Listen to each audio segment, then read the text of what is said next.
చెప్పాల్సి వస్తుంది. మరి ఇక్కడ పివి సునీల్ కుమార్ అప్పుడే 12వ తారీఖే సునీల్ కుమార్ సీతారామాంజనేయులు అప్పుడు law officer and same Vijay Paul along with Raghuram Reddy, they had a meeting on the 12th evening. Records అన్నీ ఉంటాయి. అప్పుడు ఎవరెవరు కలిసారు సునీల్ కుమార్ రూమ్లో ఆ ఎంట్రీలు అన్నీ ఉంటాయి, చూసుకోవచ్చు. మరి వాళ్ళందరూ కుట్ర చేసి మరి 14వ తారీఖు అక్కడ చూపెట్టింది 10 గంటలకి, కానీ 7 గంటలకే బయలుదేరిపోయారు. మళ్ళీ దానికి ముందే ఆ ట్యాక్సీలు బుక్ చేసుకుని ఉండాలి కదా, ఆ ఇన్నోవాలు మరి ముందే బుక్ చేసుకున్నారు. ఇలాగా మరి ఎంతో పకడ్బందీగా ప్లాన్ చేసి, అంటే వాళ్ళ ఉద్దేశం ఏంటి, మళ్ళీ ఈయనే ఉంటాడు ఇంకో 10 ఏళ్ళలో 15 ఏళ్ళలో, వీడేం చేస్తాడు, ఇవాళ కాకపోతే రేపు చచ్చి రకమయ్యాడు, ఈయన చంపేసిన తర్వాత ఇంకా కేసులే ఉంటాయని. ఇక్కడ గమనించవలసిన విషయం, ఒక డాక్టర్ని కార్డియాలజిస్ట్ని రెడీగా ఉంచమని చెప్పి, ఒక ఎమర్జెన్సీ వచ్చే అవకాశం ఉంది, కార్డియాలజిస్ట్ రెడీగా ఉండాలని చెప్పారు. గతంలో కూడా నేను చెప్పా ఇదే సంగతి. ఇప్పుడు తేలాల్సింది, ఆ కార్డియాలజిస్ట్ని రెడీగా ఉంచాలని వివేక్ యాదవ్ అనే ఐఏఎస్ ఆఫీసర్ ఇంటర్నల్ నోట్స్ చూడాలి, ఎన్ని గంటలకు చెప్పాడు. 14వ తారీఖు నేను ఇక్కడికి తీసుకురాబడ్డ తర్వాత ఇచ్చారా?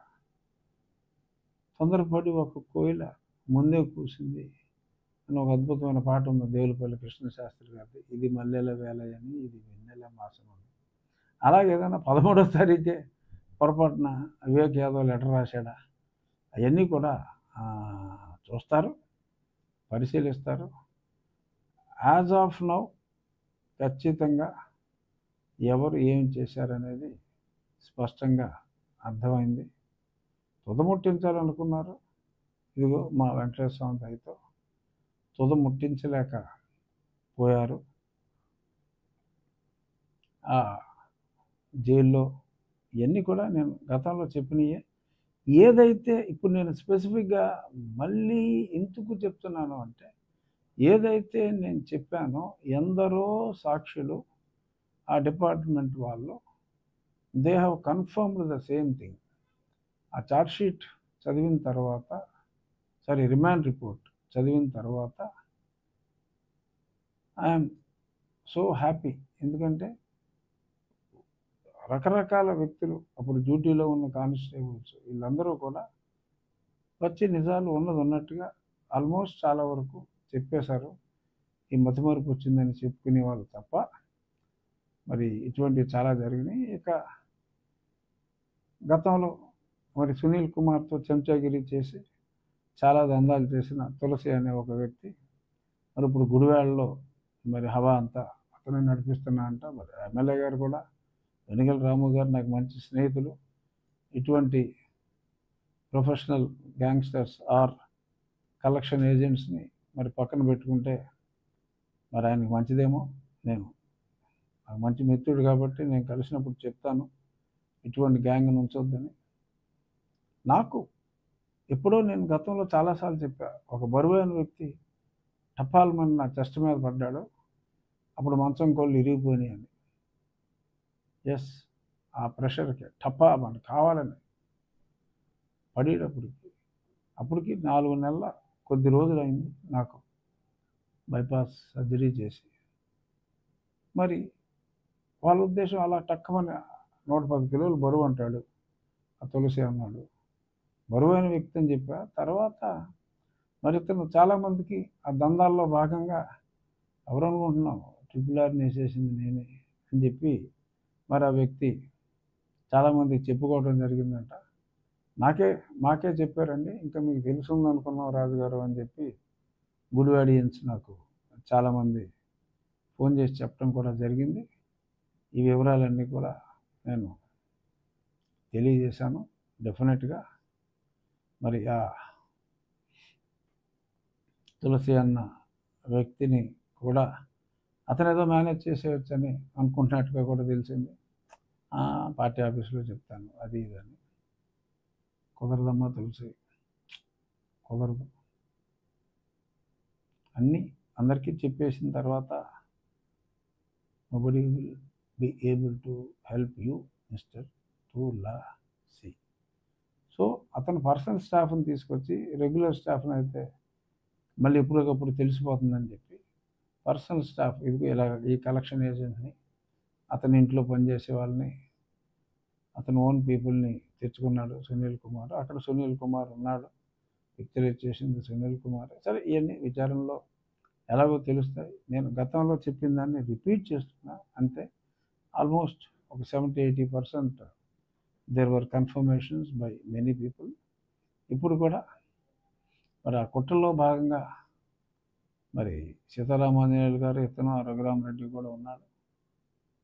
బహుశా రఘురామరెడ్డిని కూడా కనపడకుండా చాలామందిని వేసేసాడు రఘురామరెడ్డి. మరి ఇప్పుడు ఫైనల్ వ్యక్తి వీళ్ళందరూ విచారణ అయిన తర్వాత మరి నేను డిమాండ్ చేశా పివి సునీల్ కుమార్ని ముందు బయటికి వెళ్లకుండా అడ్డుకట్ట వేయాలని. మరి దుబాయ్ ఇటువంటి చోట్ల చాలా ఆస్తులు వేరే వాళ్ళ పేరు మీద కొన్నట్టుగా తెలిసింది. ఎంక్వైరీలో అవి కూడా బయటికి రావచ్చు. బట్ ఎక్కువగా మామూలుగా కూడా డ్యూటీలో ఉన్నప్పుడు కూడా విదేశాలకు ఎక్కువ పర్యటనలు చేసిన వ్యక్తి పివి సునీల్ కుమార్. మరి ఆ పాస్పోర్ట్ వెరిఫై చేయమన్నాను. మరి అతను పిలిచినప్పుడు ఆ పాస్పోర్ట్ కూడా పిలవాలి. ఎన్నిసార్లు ఫారిన్ ట్రావెల్ చేశాడు, ఎన్నెన్ని గోల్ఫ్ కోర్సుల్లో అతను జల్సాగా గేమ్స్ ఆడుకున్నాడు. ఒక నిజంగా నిజాయితీ గల వ్యక్తి.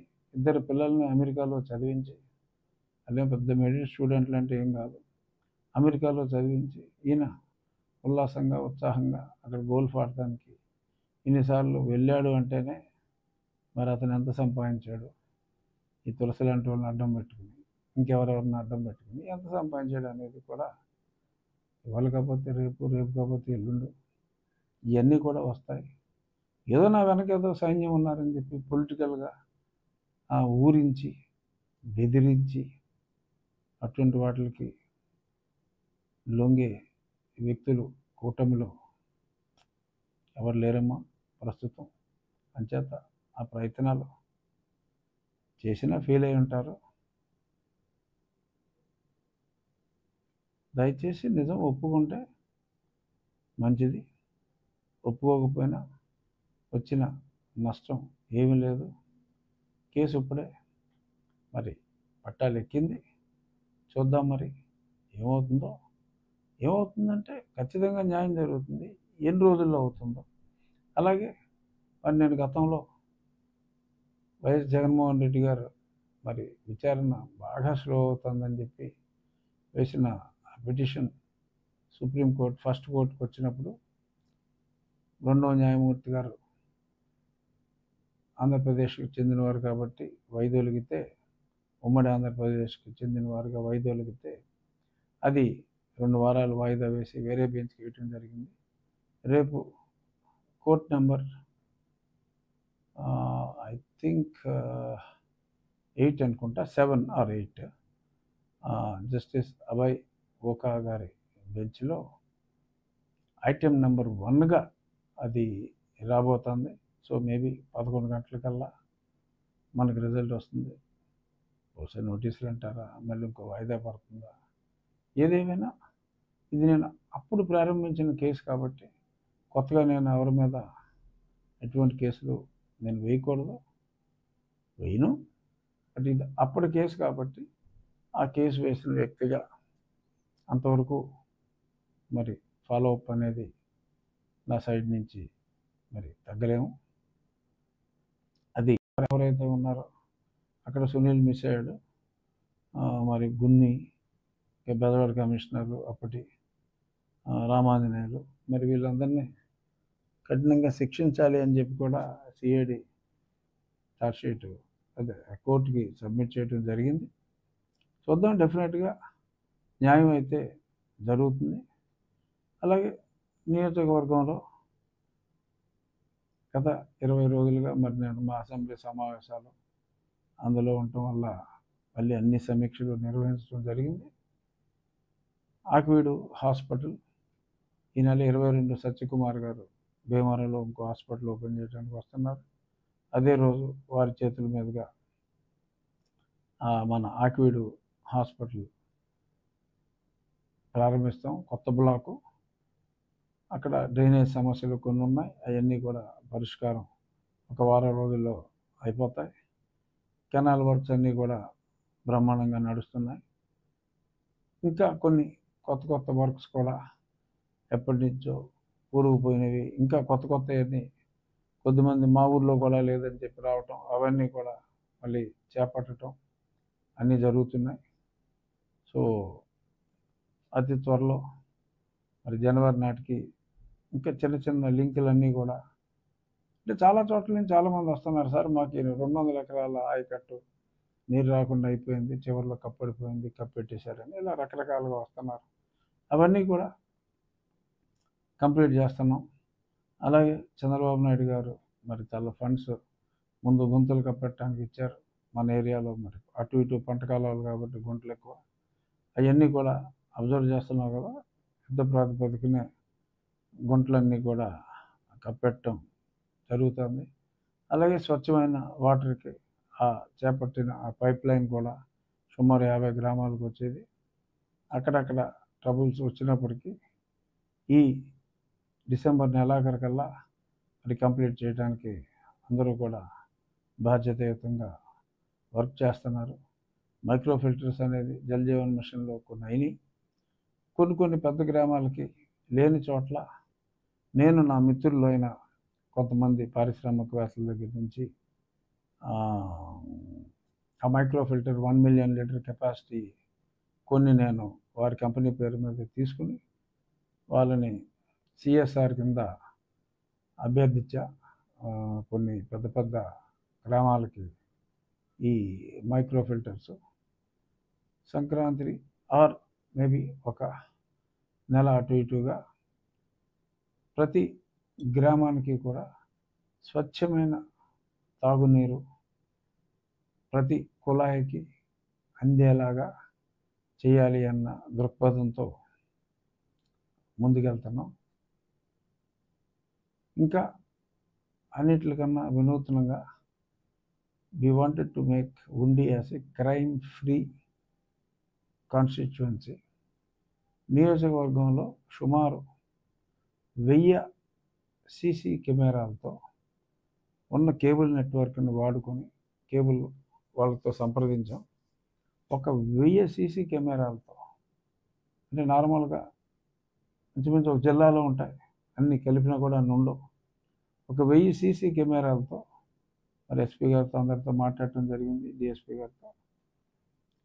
ఎక్కడ ఏ నూక్ అండ్ కార్నర్లో కూడా ఏ చిన్న మనుషుల మూమెంట్ ఉన్నప్పటికీ కూడా అన్నీ రికార్డ్ అయ్యేలాగా చేయటం జరుగుతుంది. దానికోసం ఇప్పుడు మా సర్కిల్ ఇన్స్పెక్టర్ ఆఫీస్ కూడా ఏదో షెడ్లో, ఒక ఇంటి మేడ మీద షెడ్లో ఉంది.